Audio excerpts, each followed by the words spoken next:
All right, welcome to The Explainer. Today we're going to talk about something that's woven through the entire Bible, this idea that just behind the world we see, there's an unseen war going on.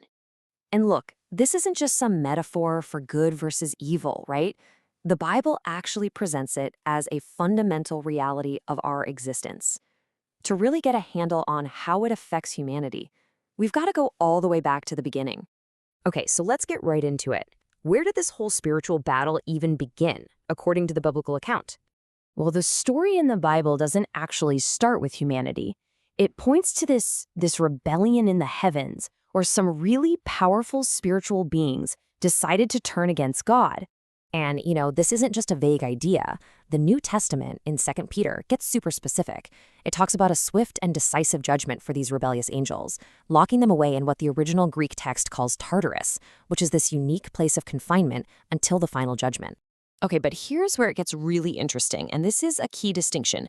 Not all of them were locked up. While some were bound in those chains of darkness, others were left free, and that really set the stage for their clash with humanity. So, this naturally leads to a really important question. What did these active forces do next?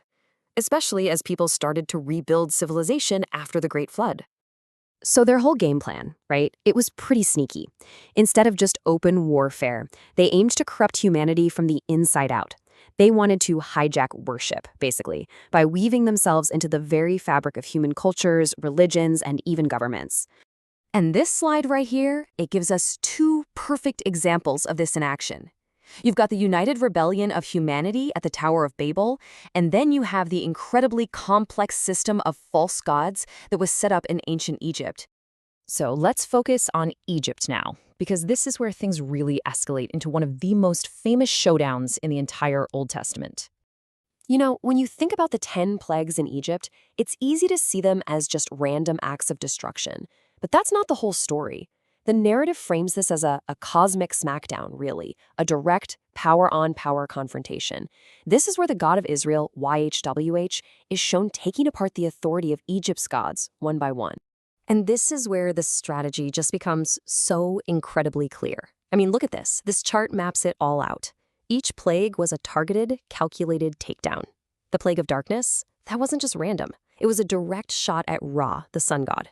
Turning the Nile River to blood? Well, that was an undeniable challenge to Hapi, the god of the Nile itself. So after this absolute display of power, God's big picture solution to all this spiritual corruption really starts to take shape. See, God's plan wasn't just about winning one fight in Egypt. No, it was way bigger than that.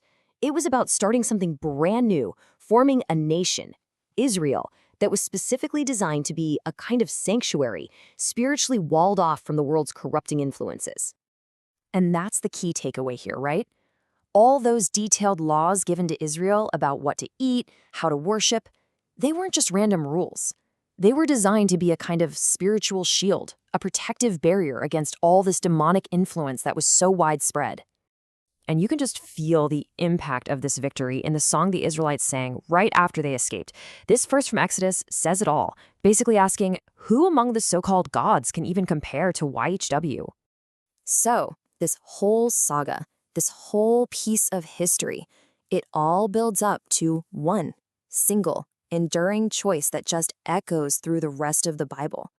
I mean, think about it. After everything they had seen in Egypt, the choice couldn't have been clearer. On one hand, you could serve the one true God, who had just proven his power was unmatched. Or you could do what Joshua challenges the next generation about. You could turn back to those false gods, those demonic entities that your ancestors had served. And the message is just so powerful. You have to choose. There's no straddling the fence here. And that right there brings us to the big final question. The whole point is that this ancient spiritual war isn't just a history lesson. It's presented as a timeless choice. The battleground might look different now, but the fundamental conflict between true and false worship is still here, which kind of leaves us asking, what does that choice look like for us today?